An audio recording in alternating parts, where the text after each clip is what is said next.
Hey guys, how are you doing? Long time we haven't met. ये video मैं record कर रहा हूँ just for this group and because 2 महीने हो गए हैं हमें लॉकडाउन में होते हुए and very very soon we are gonna be on the roads, we are gonna be working, we are gonna figure out जीना कैसे है, रहना कैसे है, बहुत सारी बातें। तो ये सब चीज़ों में देर लॉट ऑफ क्वेश्चंस, बहुत सारा डर है आगे क्या होगा कैसे होगा। तो कुछ नॉलेज मैं आपके साथ शेयर करना चाहता हूँ। आई होप ये आपको हेल्प करे, राइट। सो ये बेसिकली 10-15 मिनट या मैक्सिमम 20 मिनट्स में आपसे बात करूँगा, जिसमें मैं आपको बताऊँगा कि ये कोरोना है क्या, कहाँ से आया है, होता क्या है, ये अपने बॉडी में स्प्रेड कैसे होता है, राइट। क्यों हम लॉकडाउन में हैं। हम थोड़ी सी बैड न्यूज़ बताऊँगा जो एक्चुअली इतनी बैड नहीं है, राइट। और बहुत सारी गुड न्यूज़ बताऊंगा। हम देखेंगे कि इसका एक्चुअल सोल्यूशन क्या है, right. How do we go ahead with this, right. So let's get started now. Corona क्या है? कोरोना बेसिकली एक वायरस है, राइट। जो एनिमल से आया है, कोई कहता है बैट से आया है, बहुत लोग कहते हैं लैब से आया है। हम वो सब डिस्कस करने वाले नहीं हैं, राइट। अपना मेन मकसद क्या, वो चीज़ क्या है। सो कोरोना बेसिकली एक वायरस है, एक आरएनए का मॉलिक्यूल। आरएनए जैसे हम ह्यूमंस में डीएनए होता है जो हमारा जेनेटिक कोड होता है, वैसे वायरस का जेनेटिक कोड एक आरएनए है। तो एक आरएनए का स्ट्रैंड है, वो एक प्रोटीन के स्फीयर में है और उसके बहुत सारे स्पाइक्स है, प्रोटीन के स्पाइक्स है जो फैट लेयर में कवर्ड है, राइट। इनफैक्ट बिकॉज वो फैट लेयर में कवर्ड है, साबुन is very effective in killing the virus, because साबुन सारे फैट को डिजोल्व कर लेता है, राइट। सो जैसे ये जो वायरस जो है, ये हमारे बॉडी में हमारे नाक या हमारे मुंह से जाता है। So basically when we come in touch, किसी का टच में आते हैं, किसी को कांटेक्ट करते हैं जहाँ पर वो वायरस हो, वो हम बाद में हम हमारे फेस को टच करते हैं। मतलब लोग बोलते हैं कि एट एन एवरेज हम 1 घंटे में कम से कम 10-15 बार हमारे मुंह को जाने अनजाने हम टच करते हैं, राइट। सो जैसे हम टच करते हैं, वो वायरस जो है हमारे मुंह या नाक से हमारे बॉडी में घुसता है और वो जाके, अब ये जो वायरस जो है ना, इसमें लाइफ वैसे तो नहीं होता है, इसको एक होस्ट चाहिए होता है और उसके लिए होस्ट होता है हमारा सेल। एंड मैक्सिमम टाइम वो क्या होता है, हमारे गले के पीछे जो सेल है उसमें वो रिसाइड करता है। तो वायरस जैसे ही है, मैंने बताया मैंने, वो आरएनए का मॉलिक्यूल हमारे गले में जाता है, गले के सेल में वो जैसे ही एक सेल के ऊपर बैठता है, वो सेल का स्ट्रक्चर चेंज करता है। वो सेल को बिलीव करवाता है कि मैं तेरा ही हिस्सा हूँ एंड वी स्टार्ट मल्टीप्लाइंग। तो फिर वो वायरस मल्टीप्लाई करना चालू होता है, वो सेल को हाईजैक करके अपना ग्रोथ चालू करता है। मैं ट्राई कर रहा हूँ, बहुत सारा साइंस यूज़ ना करूँ, एक जनरल लैंग्वेज में बताऊँ। सो वो एक सेल पे बैठता है, सेल को अपना वो घर बनाता है और उसके थ्रू वो बोलता है कि अभी हमको मल्टीप्लाई करना चाहिए, अभी हमें ग्रो करना चाहिए। तो वो वायरसेस ग्रो करते हैं और वो ग्रो करते करते बाकी सारे सेल्स को, अलग अलग वायरसेस बाकी सारे सेल्स को अटैक करते हैं। तो जब तक ये गले में है, हमारे ऊपर के पार्ट में है, तब इतना टेंशन होता नहीं है। जब ये अपने बॉडी में फैलना स्टार्ट होता है, तब छोटा हल्का फुल्का टेंशन होता है, राइट। लेकिन एक बात समझना ज़रूरी है कि ये जो वायरस है, राइट, ये जैसे ही हमारे सेल पे आता है, राइट, हमारा बॉडी भी एक बहुत ही ज़बरदस्त सिस्टम है, बहुत ही ज़बरदस्त मैकेनिज्म है जो भगवान ने बनाया है। इट आइडेंटिफाइज कि एक फॉरेन ऑब्जेक्ट आया है और मुझे इसका डिफेंस तैयार करना है। तो डिफेंस को जनरली हम इम्यूनिटी कहते हैं, राइट। तो बॉडी भी अपने तरीके से इस वायरस को फाइट करता है और मैक्सिमम केसेस में फाइट कर लेता है, राइट। ये सब हो रहा है और तो वो अपना इम्यून सिस्टम, बॉडी जो है अपना अंदर से अपना इम्यून सिस्टम स्ट्रॉन्ग करता है, वो एंटीबॉडीज क्रिएट करता है जो जाके ये वायरस को अटैक करता है और इसको मल्टीप्लाई करने से रोकता है, राइट। सो मैक्सिमम टाइम पे ये हो रहा है। अब मेडिकल वर्ल्ड जो है, इसका अब तक सोल्यूशन ढूंढा नहीं है। इनफैक्ट बहुत सारे वायरस का डायरेक्ट सोल्यूशन अब तक इतिहास में कभी आया नहीं है, राइट। अपना बॉडी ही is the best solution. So ऐसा क्यों हो रहा है कि पूरा दुनिया लॉकडाउन में जा रहा है? क्या ये वायरस इतना खतरनाक है? क्या इतना लोगों को मार रहा है? लेट्स अंडरस्टैंड, ये इतना बुरा नहीं है वायरस, राइट। अगर आप स्टैटिस्टिक देखेंगे तो पूरे दुनिया में 6% मोर्टालिटी है। 6% मतलब 100 में से 6 लोग मर रहे हैं। इंडिया में इनफैक्ट मोर्टालिटी 2.9% है, 100 में से 2.9 लोग मर रहे हैं। और जो लोग मर भी रहे हैं, आप देखेंगे उनका जनरली कुछ ना कुछ हेल्थ इशू हुआ रहेगा, उनका कुछ ना कुछ तरीके से इम्यून सिस्टम वीक रहेगा उस चक्कर में। बट मैक्सिमम केस में हम हमारा बॉडी जो है वो ये वायरस को इजीली हैंडल कर जाता है। तो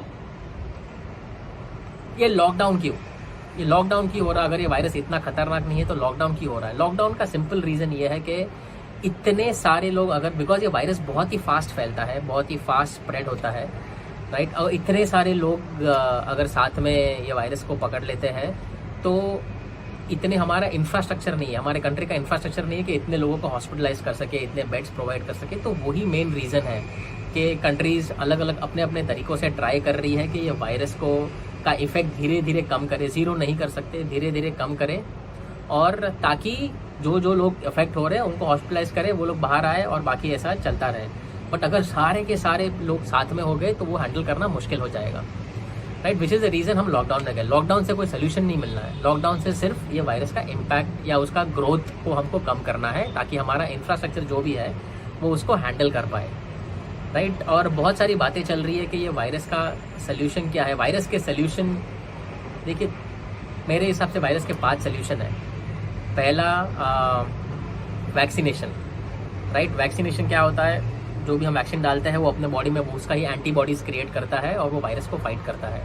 अब वैक्सीनेशन जो है ना, कितना भी जल्दी हम बना लें, उसका ट्रायल करना, उसका क्लिनिकल ट्रायल, उसके बहुत सारे ट्रायल करना बहुत ज़रूरी है, वरना उसके साइड इफ़ेक्ट्स भी बहुत बेकार हो सकते हैं। इसलिए ये कम से कम 1-1.5 साल तो लगेगा ही, कितना भी जल्दी ये वैक्सीन बन जाए। और 1-1.5 साल होने के बाद भी ये काफ़ी टाइम लगेगा पूरे दुनिया में ये वैक्सीन का अवेलेबिलिटी होने में।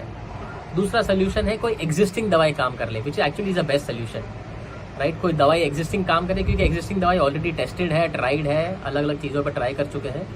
बट इसका भी ट्रायल काफ़ी चल रहा है, बहुत सारे रिसर्च आ रहे हैं, बट कोई भी ऐसा एक दवाई अब तक साबित नहीं हुआ है जो 100% इसको सॉल्व कर पाए। राइट। थर्ड सोल्यूशन, एक नया दवाई इसके लिए निकाले। अब नया दवाई जो है, नया डिस्कवरी जो होना है, उसको तो और ज़्यादा टाइम लगेगा, कम से कम 3-4 साल का, तो उसका टेस्टिंग, ट्रायल, साइड इफेक्ट्स, ये सब करने लगता है, राइट। चौथा सोल्यूशन है प्लाज्मा ट्रांसफ़र। तो जो बेसिकली जो ठीक हो चुका है, राइट, उस बंदे का प्लाज्मा ले ले, उसमें जो एंटीबॉडीज़ होते हैं वो एक इन्फेक्टेड आदमी में डाल दे ताकि वो एंटीबॉडीज उससे काम कर ले। बट ये इतना स्केलेबल नहीं है। स्केलेबल मतलब हम इतना फास्ट तरीके से उसको ग्रो नहीं कर पाएंगे। और एक और तरीका है जिसको हर्ड इम्यूनिटी बोलते हैं, कि पूरे दुनिया को साथ में इन्फेक्ट कर लो, हमारा बॉडी ऐसे भी इम्यून है, तो धीरे धीरे हम यूज टू हो जाएंगे, हमारा सिस्टम उसको यूज टू हो जाएगा, हम इम्यून हो जाएंगे, जैसे हम बहुत सारे वायरसेस को ऑलरेडी हो चुके हैं, राइट। तो ये सारे तरीके हैं, बट लेट्स अंडरस्टैंड, ये सारे तरीकों में ऐसा कोई तरीका नहीं है जो कल वायरस को ख़त्म कर ले।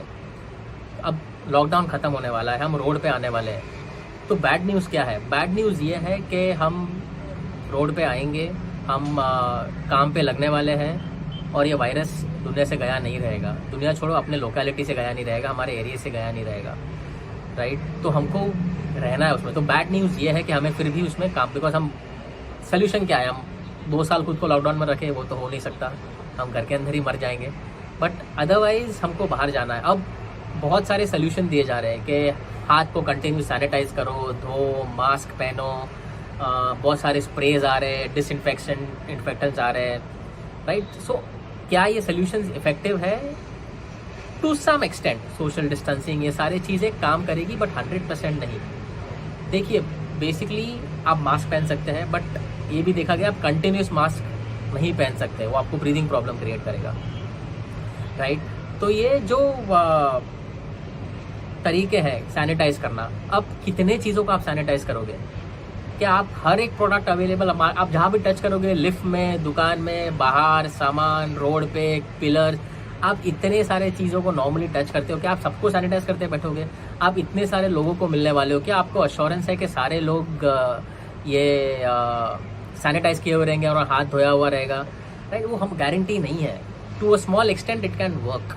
तो बेस्ट आप किसी से भी मिलो, मास्क पहने रखो, सोशल डिस्टेंसिंग मेंटेन रखो, बट उसके ज़्यादा बियॉन्ड आप कुछ भी करेंगे। इनफैक्ट बहुत सारी ऐसी चीज़ें जो एक्चुअली इफेक्टिव नहीं है, बट लोगों ने इसका भी बिजनेस बना दिया है, राइट? आपके लिए लोग सैनिटाइजिंग चेंबर बना रहे हैं जिसमें से आदमी पास हो रहा है, पूरा स्प्रे हो रहा है। इट इज़, आई मीन, इतना सारा केमिकल का एक्सपोजर अपने बॉडी पे इज़ नॉट गुड।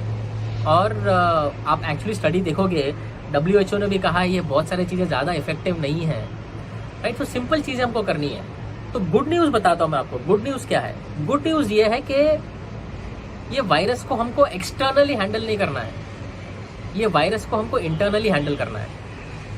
राइट। सो पहली बात, आप डर को हटा दीजिए, बिकॉज आप स्टैटिस्टिक देखिए 80% केसेस में ये वायरस जो है असिम्टोमेटिक है। असिम्टोमेटिक मतलब उनको सिम्टम्स ही नहीं आते, मतलब वायरस आया अपने बॉडी में आया निकल गया, मुझे ही पता नहीं चला।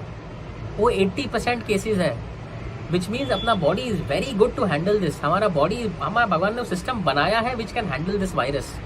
सो 80% केसेस में तो वो होता ही नहीं है, तो हमको इतने डरने की जरूरत नहीं है, बिकॉज हमारा body already is able to handle that, right. In fact जैसे मैंने आपको पहले भी बताया, हमारा मोर्टेलिटी रेट 3%, इंडिया में 2.9% मोर्टेलिटी है, राइट। मतलब 97 लोग क्योर हो रहे हैं, 97। एंड हॉस्पिटलाइजेशन भी आप देखेंगे, हमको डर है, राइट, वो वेंटिलेटर पे। आप एक्चुअल स्टैटिस्टिक देखेंगे 100 में से सिर्फ 7 लोगों को वेंटिलेटर का नीड होता है, राइट। उसके बियॉन्ड हमारा इनफैक्ट मैक्सिमम लोग सिर्फ क्वारंटाइन हो रहे हैं और उसी में खुद को बेसिक ध्यान रख रहे हैं और बाहर आ रहे हैं। So the good news is डरने की ज़रूरत नहीं है, डरने की ज़रूरत नहीं है। We can actually just take basic care of our self, right. बहुत ज़्यादा पैनिक मत करो, बहुत ज़्यादा खुद को सैनिटाइज, बेसिक अपना हाथ धो, ठीक है। इनफैक्ट मैं तो देखा लोग सब्जियों को भी साबुन से धो रहे हैं, स्टूपिडिटी है, राइट। आप कितने चीज़ों को धोगे, आप कितने चीज़ों को ये कर पाओगे। एक इतना छोटा दुनिया नहीं है कि चलो 4 लोग ही हैं, चलो हम ये सब मेंटेन कर पाए, सस्टेन कर पाए। So that is not the way. The only way is to handle yourself from within. So उसका वो बता रहा मैं, गुड न्यूज़ ये है कि हम हमारे अंदर से सस्टेन कर सकते हैं, हमारा बॉडी ऑलरेडी इसको हैंडल कर रहा है। जैसे मैंने आपको बताया, दुनिया में 80% लोग तो ऐसे ही वायरस आ रहा है, उनको निकल गया, पता भी नहीं चला है। बाकी बहुत सारे लोग खाली खुद को सेल्फ क्वारंटाइन रख रहे हैं, थोड़ा बेसिक ध्यान रख रहे हैं और उनका ठीक हो रहा है। एक्सट्रीम केसेस में जिसका इम्यूनिटी ऑलरेडी वीक हो, जिसको ऑलरेडी तकलीफ हो, जिनका एज हो और उनको ऑलरेडी कुछ मेडिकल इश्यूज हो, उस चक्कर में उनको थोड़ा एक्स्ट्रा केयर लग रहा है, उनको थोड़ा हॉस्पिटलाइजेशन लग रहा है। तो जनरल पब्लिक को हमको इतना टेंशन लेने की ज़रूरत नहीं है, क्योंकि मैक्सिमम क्या है ना, ये डर हमको ज़्यादा मार जाएगा, ये वायरस का डर हमको ज़्यादा मारेगा, जबकि वायरस एक्चुअली हमको इतना मारेगा नहीं, right. So my thing is आप work on one simple thing which is improving your immunity. अगर आप आपके इम्यूनिटी पे ध्यान दो, then there is nothing else to be worried about. आपको कोई चीज़ से टेंशन लेने की ज़रूरत नहीं है, आपको कोई चीज़ की चिंता नहीं है।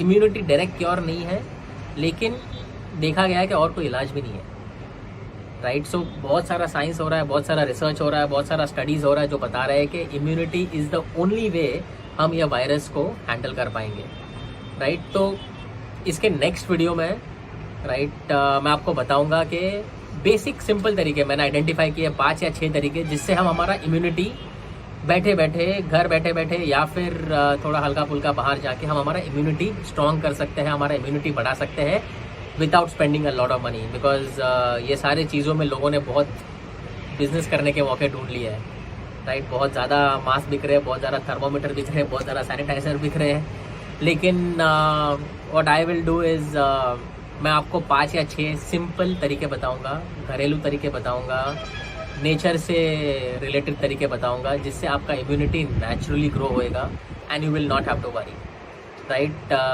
सो in the next video I am gonna show you 5 और 6 वेज जिससे आप आपका इम्यूनिटी स्ट्रॉन्ग कर सकते हो, आपके फैमिली का इम्यूनिटी स्ट्रॉन्ग कर सकते हो। उसके बाद you don't have to worry, because please understand, इस वायरस के साथ हमको रहना है। और स्टैटिस्टिक ये बोलता है कि अगर लॉकडाउन पूरे दुनिया का खुल जाता है तो 1 साल में सबको ये वायरस एक बार तो आना ही है, right. That is not bad news, as I said, ये इतनी बुरी बात नहीं है। वो डर ज़्यादा बड़ा है, डर ज़्यादा हमको डरा रहा है, राइट। तो वो डर से हट जाइए। हमको अगर वायरस आना भी है, आएगा भी, लेकिन अच्छी बात जैसे मैंने आपको बताया है, बहुत इजी है इसको हैंडल करना, ये हमारी इम्यूनिटी से इजीली हैंडल हो जाएगा। इनफैक्ट आप कुछ भी ना करो फिर भी 80% केसेस में तो आप ऐसे ही नेचुरली हैंडल हो जाओगे। बट हमारा चांसेस बढ़ाने के लिए, हमारा chances of fighting this virus बढ़ाने के लिए मैं आपको इम्यूनिटी के कुछ स्टेप्स बताऊंगा, कुछ तरीके बताऊंगा in my next video. Thank you very much.